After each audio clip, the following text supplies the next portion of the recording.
Hola guys and girls and welcome to PPL Season 4 Week 9 versus the San Francisco Arcaniners. Yes, I am playing in the PPL for now. I am the replacement for Sam, aka FooFoo, and his Mewcastle United, like you can probably see from the thumbnail. If you follow my Twitter, you already know that. And this is the Week 9 match versus, actually not George, because George did not have enough time anymore as well, so I'm facing actually his replacement for the San Francisco Arcaniners, which is now then Blake, aka Moxie Infernape. So the battle of the replacements in Week 10. There will be in total 4 matches for the PPL I will have to play. The most important part is that I still have a shot at the title of champion for now, because Sam did a very good job in this last 8 weeks, only losing once, winning 7 times. So we are actually tied for now with Kelly, who is with the same record, but a bit better differential. So yeah, these next 4 weeks will be pretty exciting, and I can basically get a third of a league title, which I definitely take. But yeah, that's basically the history behind that. Sam's links will of course be in the description, same goes for Blake's channel, so you can see his side of the match. But yeah, there will be no team builder for those. These are just, like, I build of course my teams as usual. I will just go quickly over them, but so you just know they're just these 4 battles. I don't really know in which kind I have to follow as any kind of schedule, because I need to do some catching up. This is actually the Week 10 match, but I still have to do the Week 9 match, so it's a bit messy. But yeah, we just win it all and get a championship title, so why not? Why not? I'm definitely in for that. But yeah, Moxie Infernape, coach of the San Francisco Arcaniners, has a team consisting of Jirachi, Mens, Azumarill, Dugtrio, Mega Absol, Porygon 2, Manectric, Hitmonlee, Typhlosion, and Frostlass. There will probably be something in the title, because no one can remember these monsters. I just go over them. Now you can see he decided to bring the Mega Absol, the P2, the Dugtrio, the Typhlosion, Jirachi, and Azumarill. Very surprised to not see Salamence, and very surprised to see the Typhlosion actually. The rest is kinda expected, very big threats to my team, but yeah, no man's definitely great for me, but I don't really know what Typhlosion do. Probably maybe Scarf Eruption shenanigans, like most of the times they are Scarfed. My team is not that weak to fire, but the Typhlosion definitely great to killing my Mega Aggron with some special attacks and stuff like that. But yeah, that's his team for my team. Like I said, no team builder. I will just go quickly over that. I got a mixed defensive Mega Aggron with enough speed for Mons, which try to speed creep no speed Sylveons, with Heavy Slam, Ice Punch, Earthquake, and Stealth Rock. Then Sylveon offensive with max special attack, modest with some speed. I don't quite remember from that anymore. But yeah, offensive with Wish, Baton Pass, Shadow Ball, and Hyper Voice with the Barbier Berry. That was mainly there for the Salamence, so he can't kill me with Iron Tail. With Jirachi, it's still nice as well, but obviously he can just 60% flinch me, and then the Barbier Berry is basically useless. Then we got physically defensive Rocky Helmet, Lantern with Scald, Volt Switch, Heal Bell, and Toxic. Especially defensive Mandibus with Foul Play, Knockoff, Taunt, and Ruse. An offensive max speed Starmie, we tie with the Absol once it Mega Evolves with Scald, Dazzling Gleam, what was the last move? Rapid Spin, and Psyshock. There we go. With the Cobra Berry, so I don't have to worry about Sucker Punch or Knockoffs from the Mega Absol. I can straight kill with a Dazzling Gleam.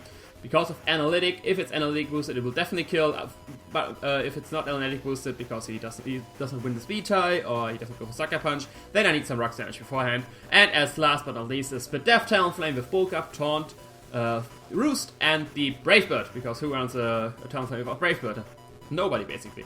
But yeah, that's the team. Looking at his team right now, I want to lead with Lantern, but I have to be always careful that he could easily trap me with Dugtrio. In the match, you will see I rarely click Volt Switch, because I'm always fearing the Dugtrio switch in, and he could just trap me, kill with EQ, and Lantern is gone. So I am fearing that. But other than that, I want my Rocks Up, because looking at his team, he has no hazard removal. I definitely want the Rocks Up. I want to break the Sash on the Dugtrio. I want the Rocks damage on basically everything on his team. If he leaves with Absol bouncing them back, I'm fine with that. My Mega Aggron can deal with Absol 1v1. I can just Heavy Slam, which will do a lot, over half at least. And if he leaves with Dugtrio, wanting his Rocks Up, which of course fair, I have a Talonflame, everybody wants Rocks Up with me, I can just get my Rocks with that. I will win 1v1 versus Dugtrio. No, wait, actually no, if he Sash, not, because 2 Earthquakes will kill me, but I definitely want to get my Rocks Up, and I'm fine with getting my Aggron, basically letting my Aggron die for getting rid of the Dugtrio, which is his only Rock setter, barring Jirachi of course. And if that is gone, I can free spam Volt Switch with my Lantern. So that's what I'm gonna lead with my Mega Aggron. Want to get the Mega Up, want to get Rocks Up as soon as possible, so that's what we're gonna do. Damn it, nice and commentating a Wi-Fi match in a long time that happened. But yeah, I lead with Aggron. Sadly for no nickname, we got some troubles joining the Aggron. It should have had Avalanche, but we had some troubles, so that's why it sadly has a nickname. He leads with Chubby Bandit, which is his Azumarill. I just getting Rocks Up. I can take any hit. I'm not worried about Superpower. It does not even do over half, and after the drop, of course, it will do less. So yeah, I'm just getting up my Rocks right here, because yeah, like I said, no removal. I want my Rocks Up. There we go, we actually outspeed the Azumarill, so seems he's not invested enough to outspeed Sylveon. He goes for the Whirlpool right here actually, which very much surprised me. I was expecting him to switch out or go for Superpower, but that probably means that he is Perish Trap. And my Aggron is probably dead right here. I don't know if I can kill it with 3 Heavy Slams if he is bulky, so I just go for Heavy Slam right here. I don't have a choice, like Earthquake and Earthquake and Ice Switch are other plays, but he'll probably stay in Perish Song. But he actually switches out into his P2, so he's Whirlpool but without Perish Trap, or he's not bulky enough to take enough Heavy Slams to the point that I die to the Perish Song. I don't know, he gets into his P2, trades the filter, I just go straight for the Heavy Slam, and from this damage, I already know this is a physically defensive Fat Duck right here, because that was a max power Heavy Slam from Mega Aggron, and it is did around 20 to 30%. I switch hard into my Morbid because I want to get a knockoff off on his thing. I'm expecting him to recover straight here, but he goes for the Charge Beam. But because, of course, I'm special defensive, it does nothing even so effective. Look at that damage, that is no damage. He gets the erase, but 1v1 he will still not beat me. Can just Taunt Roost and Foul Play Shenanigans versus him. I just go straight for the knockoff right here, trying to get rid of the Violite. He, of course, does not want that, switching out into his Azumarill, I think. Chubby Bunny, there it is. And I'm not quite sure what his Azumarill is, to be fair. He had Whirlpool, but he switched out, so he maybe doesn't have Perish Song, or he's not bulky enough. I go for knockoff. This damage does not tell me enough. He could be max HP, but max HP could still mean offensive, because Azumarill does not have the highest speed. So yeah, I'm spritzing straight out into my Mega Aggron right here, because I'm thinking, like, if he switched out versus Mega Aggron, I can probably beat him with Mega Aggron. Like, he's fearing my Mega Aggron right here, so I don't think he has Perish Trap. And of course I can take the player off very well if he decides to go for that. But he doubles out into his P2, I think. Yeah, right back into his P2. You're probably expecting my Mega Aggron. I don't know what he breaks here. Probably Mega Aggron is a smart play on his part. I'm just going for the Heavy Slam right here. Seeing for the... I want to see again how much damage it does, because with the last damage, I knew he was physically defensive, but I want to know if he's fully physically defensive or mixed defensive. And I thought maybe I outspeed and I can 2-hit KO if he goes for another Heavy Slam, but I do not outspeed. And yeah, Heavy Slam does still this amount, so yeah, he's definitely physically defensive. So I'm just straight switching out once again into my Morbid, because yeah, I want to knock off on this thing. This thing still has a Violite, and I don't like that at all. He goes for the Tri-Attack. I'm just hoping, please get no Hex with me. Don't get a Freeze. Freeze would be the worst one. But thankfully he doesn't get a Freeze, but still gets the Burn, which is kind of annoying. But yeah, my Morbid is now burned, which is not too big of a deal, barring the residual damage, because knockoff's not there for damage either way, and Foul Play is not affected by the... Oh, it is affected actually by the burn. But yeah, I double out here, predicting the Azumarill to come in. I go straight into my Lantern, trying to scare that out, because he brought Azumarill last time. It's a pretty safe switch into me. He actually decides to switch out. I know that I'm faster than P2, which, I mean, was pretty safe right now. And he goes into his Typhlosion. And I pause it right here, because now the mind games begin. I have my Lantern in, he has a Duck Trio. Do I go for Volt Switch? Do I not go for the Volt Switch? That's the big question, because I'm expecting to switch out. He's not staying in versus my Lantern with Typhlosion. Like, Eruption will do a decent amount of damage, but still I'm a Lantern, I resist that and stuff like that. Hidden Power Grasp won't do much at all. So yeah, Scald is the obvious play, so I'm actually not thinking he would go into Duck Trio this time. So I think his switch in probably is the P2. He does not know yet if I'm Volt Absorb or Water Absorb. And with P2 he could scout for that, potentially even be immune to my Scald and stuff like that. So I decide to go for the Toxic right here, trying to predict the P2 on this switch. And like you can see here, he actually decides to stay in one moment and go for a move, which is none other than Earthquake. And look at that damage, boys. I did not expect him to have Earthquake, and look at that damage. This is either Adamant Expert Belt or that is a Choice Band Typhlosion. I miss my Toxic, which is sad. But yeah, I switch out here because I know he's either as Choice Bandit, I would have scouted for that and go into one of my Flying Mons, or he's Expert Belt the other thing and goes for Flare Blitz or something like that. But yeah, he goes in his strategy, probably revealing that he is choiced, because he's not taking on my Flyings too well, and I got into my Talonflame, and calculating every possibility, I want to scout what the thing has. I want to know, do we have Ancient Power, do we have Thunderbolt, do we have Thunder Punch, what do you have for my Talonflame on this strategy? Darish can do way too many things, so I want to switch out and scout. I don't want to just go straight for the Bulk Up or something like that. Potentially I can set up on him, but that depends on the set and spread and all this good stuff, so I want to scout. He goes into his P2, I switch hard out into my Lantern. I think, yes, scouting for the electric move, which I can potentially Volt Absorb on, or the Iron Head, or Ayuto, which I can get Rocky Helmet damage on here. And you would see me here going repeatedly for Scalds, trying to catch the Duck Trio on the switch. And usually I reveal Toxic, so he should switch out. Like, I don't think he want a UP2 Toxic, so I repeatedly go for Scald, trying to catch the Duck Trio on the switch. And like, you have to be stubborn, guys. You have to be stubborn. I get the burn right here, so sadly I can't Toxic it anymore, but it seems he's determined to stay in. That's why I did go for 2 scalds right here. This turn I decided to go for the Volt Switch, risk it. If he goes into Dr. right here, I'm fucked, but I don't think so. He will kill me with now Tri Attack, and staying in is pretty safe for him. So I just go for Volt Switch right here, predicting him to go for either a Recover or Tri Attack. I can go straight back into my Mother Burp and get a taunt up on this thing, because if he attacks me, I don't want to recover, and if he goes for Recover, and if he attacks me, it will not do a lot. Sadly, he recovers. I would have loved to have some more damage on this thing. But yeah, I go for the taunt right here, because either he's going for an attack which won't do anything, or he will switch out into his Azumarill, and that means he can't do any Parry Star shenanigans or something like that. I don't have to fear any of that. So I go for the taunt, want him to roost up after that, because he can still take the hits and stuff like that. He actually goes into Stuxtrio right here, which made me think, okay, he wants to get his Rock Star, because Dugtrio does not beat Mandibuzz 1v1, even if I'm especially offensive. Like, Dugtrio is very weak. Very people forget how weak actually Dugtrio is. Like, stab EQ, very strong, but of course I'm immune to that. And I can take a Stone Edge from this thing, barring it's banded. And I'm not thinking this thing is banded. I already saw the Jirachi switching out, so yeah, I taunt here, so he can't get Rock Star, but now I can get the Roost of my Dreams up, being at a good amount of health again. And he switches out into his Azumarill. All the switching out so far is only benefiting me because I have Rocks up and he doesn't, and I take any chip damage on his team I can get for my Talonflame to sweep late game.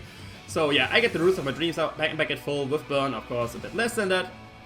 And yeah, I double out into, or no, it's not double, I switch out into my Aggron right here, predicting him to go for the Play Rough or Whirlpool or whatever shit he's doing. My Aggron seems to be beating this Azumarill 1v1, he indeed goes for the Play Rough, which does like close to nothing. Look at the damage, that's nothing. I double out right, yeah, no, this time I double. This time I double into the Mandibuzz, predicting the P2, because so far every time he switched in the P2. So, and I still want to get this knockoff off, or taunted, or anything like that, but he goes for the Whirlpool, and that means bye-bye Mandibuzz, because now I'm trapped, and he can just kill me with Play Rough. I have nothing to hit this thing with. Foul Play, it's a burn Foul Play, it's not doing much. I already knocked off this thing. Taunting won't do anything. Roost, I will still die to the Play Rough. Plus burn, plus Whirlpool. So yeah, I just go Foul Play right here, going for chip damage, but yeah, I don't know if he predicted that, or I just wanted to get some damage on my Aggron, so stuff like that, but yeah, I just go Foul Play, little damage, he goes for Play Rough, goodbye Mandibuzz. Sadly, Say did go for the Whirlpool right here, I was getting a bit too cheeky, trying to catch the P2 right there. But now Mandibuzz is gone, I can go into my Fishlight right here, and yeah, you know that even my Fishlight, if it's in, I'm not clicking Volt Switch, I'm clicking Skull, trying to catch the goddamn Dugtrio. But no, he refuses to go into Dugtrio, he's playing very safe with it. He's refusing to go any of these plays, and I scald the incoming P2. Of course, if I go for Volt, a pretty safe play on his part, because if I would have gone for Volt Switch, he had Volt or stuff like that. So I just go for the Scald right here. And now let me pause it. Oh wait, look, you can just run it through, like, you can see right here, I derp and go for the Volt Switch, because I knew he would either recover, he's recovering or attacking, so he's not switching a Dugtrio, so I want to get initiative with the Volt Switch, but like you can see, I totally glossed out of the fact that he had traced my Voltorb just a turn ago, so I basically, it's not too big of a deal, I mean, it's a big of a deal, I lost a turn, I lost a free switch into something, I did predict the recover correctly, I could have gotten a free switch into anything basically, but yeah, I just got right here stacking my Lantern because of my derp. Yeah, that was dumb, guys. Don't do that. Don't do things I do in battles, especially this part. Like the rest, you can. I mean, you will see if I win or not, but after that you can decide if you want to do the same thing. But yeah, I just take go for Scald, get some damage. I go straight into my Talonflame, and I am taunting this thing. Charge Beam is not doing anything to me because I'm specially defensive, and taunting this thing with the burn, I will wear him down. And finally beating this P2. I don't have a knockoff user anymore. This P2 is getting a pain in the dick, and I want to get rid of it. He goes for Charge Beam. You can see that does nothing. He does not get the erase this time. And yeah, I taunt this thing, and I can start getting a bulk up right here. So to finally go sweeping his team. He still has the Jirachi, which did not reveal anything yet, so I have to be careful about that. But I thought maybe he would stay in, trying to completely go for Charge Beam. He's maybe getting the boost. I just go for the bulk up right here. But yeah, he goes straight into his Jirachi, which I'm a bit confused about, because he switched out with my Talonflame, but now it's his check to the Talonflame. I have no idea what this Jirachi is. I just switch out once again, scouting what this Jirachi wants to do, because if he's Ancient Power, I don't have to Roost. If he's Thunderbolting, or Thunder Punching, or U-turning, or whatever this Jirachi is doing, I switch out into my Sylveon, because he's definitely not Iron Heading, I know that. And he reveals to have Thunder Punch, so I actually know he's physical, which is great for my Talonflame with bulk up. And from that damage, he's either Expert Belt or Choice Scarf. He is not attack boosting item, any of that. He did not reveal Life Orb. He could be leftovers as well. Yeah, I just go straight for the Shadow Ball because I can take the Iron Head if he's Expert Belt with the Barbier Berry. I can scout if he's Scarfed or not, but he switches out, which actually makes me think that he is choiced in some way. I get this left over here. I can go for another Shadow Ball. Kind of getting the impression that I'm choiced. That's at least what I wanted to do with these. Really going for Shadow Balls. I could have easily gone for Hyper Voice there. If you go to turn P2, that would have been devastating, but I want to get the mind games going.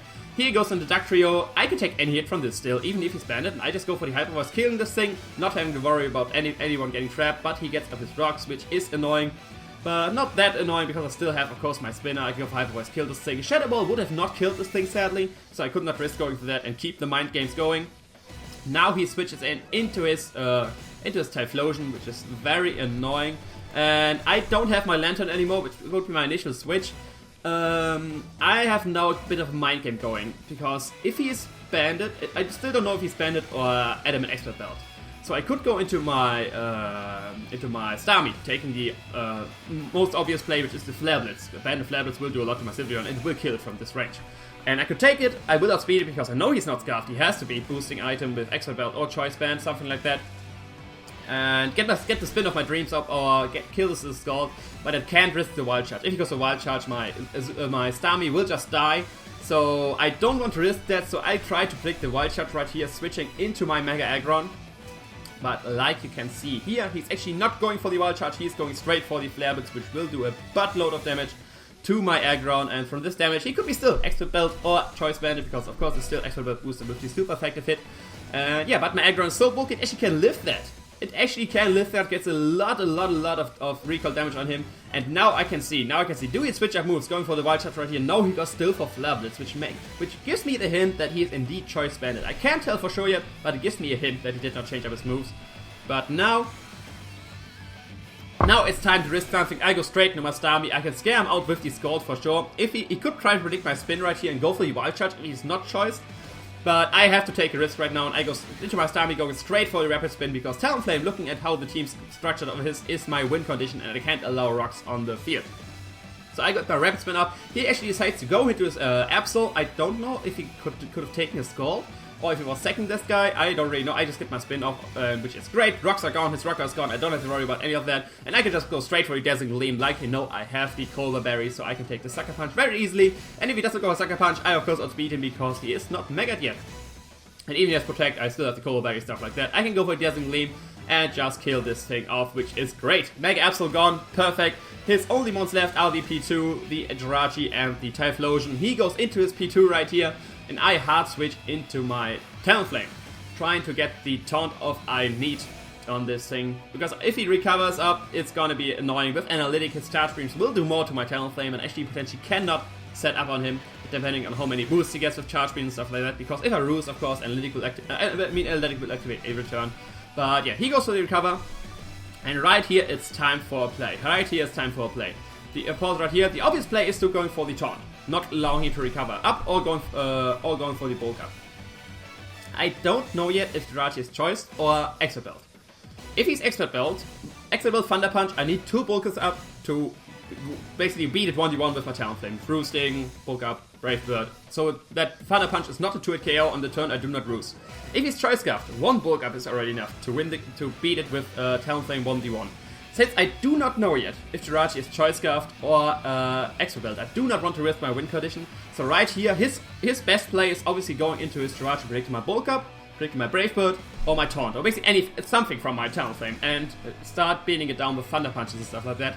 But I do not want that. I want to predict his Jirachi now to come in, going into my Starmie, which can still take a Thunder Punch if he's Choice Scarfed. If he's Choice Scarfed, he can still take a Thunder Punch. If he's not Choice Scarfed, I obviously can get damage on him, potentially get a burn, which damage and bad damage versus the Jirachi is nice, so I can bring in the range of +1 Brave Bird from my Talonflame.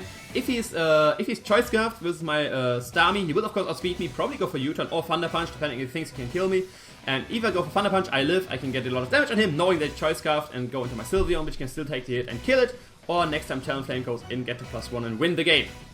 One scenario, a lot of talk right here. Other scenario, he goes for the U-turn versus me, switches out into his into anything basically. I get a kill with Starmie if he goes for U-turn. I can still take the U-turn. I get an Analytics Gold off on either the Typhlosion, which will be at like 1 HP after rocks, I think, and of course dies, or he goes into his Porygon. And Porygon, after rocks and burn damage, he's actually in range of an Analytics Gold plus a Standard Gold, so he will die as well. So my best play, in my opinion, is going hard into Starmie right here, predicting the Jirachi to come in, not thinking he would recover or try attack or charge beam or any of that. So that's what I want to do. I get my leftovers right here, and I will hard switch into my Starmie right here. Basically, I think it's a double. I didn't go for anything with Talonflame. Yeah, it's a double. Nice. Doubles are always more fancy than just a switch. So I go into my Starmie right here, trying to predict the Jirachi, and let me see, does he pull the switch? Does he pull the switch, or does he go for try attack? Like, he does pull the switch into, what is it? Is it the Typhlosion? I can kill the Scald either way. No, he goes into his Jirachi. A double into, or a switch into Typhlosion, of course, would give me a kill as well. And now I can just go for the Scald, see what he wants to do. He is confirmed to be Scarfed, or speaking of the U-turn, I can take that like I already said. It doesn't matter what he goes into right here, it will kill the Scald, and that means he is Scarfed, and that means I need one bulk up to basically win the game with Talonflame. Barring some full para shenanigans with Thunder Punches from Jirachi. But here comes the B2, gets rocks damage, traces my Analytic, takes an Analytic max special attack, stab Scald to the face from my Starmie, and that is enough to get it in range, together with the burn from a non-Analytic Scald from my Starmie right here. So I can just click the Scald, either kill this thing, kill the Typhlosion, get good damage on the Jirachi. Basically, getting a kill. That's what I want right here. And Fat Duck goes down. Now he only has his Jirachi left, which he has to go into, because Typhlosion obviously does not outspeed me. He could have Quick Attack, but then he would be locked into Quick Attack, because it seems he's Choice Banded. He decides actually to go for the Iron Head right here, which I can take, but of course it's Jirachi, so I will get flinched. So sadly I do not get any damage off, but now I know he's locked into Iron Head. I'm playing for differential right here, because like I said, I'm the title race, and I'm tied with Kelly at the moment, so every differential point I can get is important. So you can go for the second Iron Head right here, and this is the chance. He's locked into Iron Head. I can get my bulk up of my Dreams up, barring he flinches me to death, which will be very unlikely, but it could happen. It could happen, Mr. Jirachi. It could happen. But yeah, that was a crit. Without a crit it will do less, but this is now the bulk up of my Dreams, and now I can basically win the game with my Talonflame. He has to switch into his Typhlosion, or stay in and keep and repeatedly Iron Head me. He's of course at 1 HP and in range for Brave Bird. I get now my one bulk up, and yeah, not much to commentate now, Earl, because that is indeed GG. If he does not keep Iron Head flinching me with his which would be enough. Like, I would kill him with Brave Birds repeatedly if he's Iron Fishing me. Or this only way he could win basically is if he Thunder Punch parries me, and I get fully parried on crucial turns where a Roost or a Brave Bird or something like that. But then I still have Sylveon in the back, which can kill it with Shadow Ball and can take a Thunder Punch. So he would need to basically full para 2 of my mons to still win the game with Jirachi if he locks himself into Thunder Punch. So very likely GG. It just depends now if it's a 2-0 or 3-0 with either Sylveon or Talonflame clutching the game right here. And yeah, spoilers! I will clutch the game with Talonflame right here, which will just these will just be some turns of Brave Birding and Roosting and stuff like that. So I am sure to live a Thunder Punch even though it's a crit. At +1 bulk up, you can see the Thunder Punch right here does less than half, and I can get of course leftovers and Roost and lose the flying typing. So yeah, not much to commentate here. I will just let this play out. This is the 3-0 win for the, not the Borussia Dortmund fan, for the Mewcastle United over the San Francisco Arcaniners. Very nice win right here, and we need all the wins right now if you want to have this title championship, which I'm definitely going for. GG to Blake, of course. His channel link will be in the description. Same goes for Sam's links. You can watch the like the draft analysis and stuff like that, and how the other games went, so you can see what the past of this glorious team right here is. And yeah, that's basically all. Let's see, why does it take so long still? I don't have anything to say. Let me get a sip of my beautiful drink right here. But yeah, I'm just roosting. I will be roosting here again, because I'm not sure if Bravebird will kill from this range. It could be a roll, and I don't want to risk that, because if I go Bravebird, he lives, he will kill me with Thunder Punch, and like I said, differential matters. So I just roost right here, risking the full para I guess, but like I said, it's very unlikely that he could win that way. And I take the chance for a +1 differential win versus, I mean, it will either 3 or 2-0, barring he gets super lucky. So that could be a thing, but yeah, I go for Bravebird here and will kill him. So that is the end of the game. GG once again to Moxie Infernape, who is the replacement coach of the San Francisco Arcaniners. There we go. And that is the end of the match. I think he has nothing left. Yeah, I defeated Blake. There we go. Boom. that was the match. Definitely check out Blake for his side of the match. A lot of doubles, a lot of trying to predict the Duck Trio, and Spadef Talonflame was a huge threat to his team. He said it himself, like in team traps. Spadef Talonflame with Bulk Up had the chance to run through his team, and yeah. You just had to play it correctly and basically win the game. Talonflame, great burp, especially with hazard removal like Starmie and Mandibuzz on the team. So yeah, good job on drafting that team, Sam. Shout out to you. And yeah, we are rolling for the PPL Championship. Links to the PPL channel and Twitter will be in the description, of course, as well. And yeah, that's basically all for me. I will see you in our time. Ciao.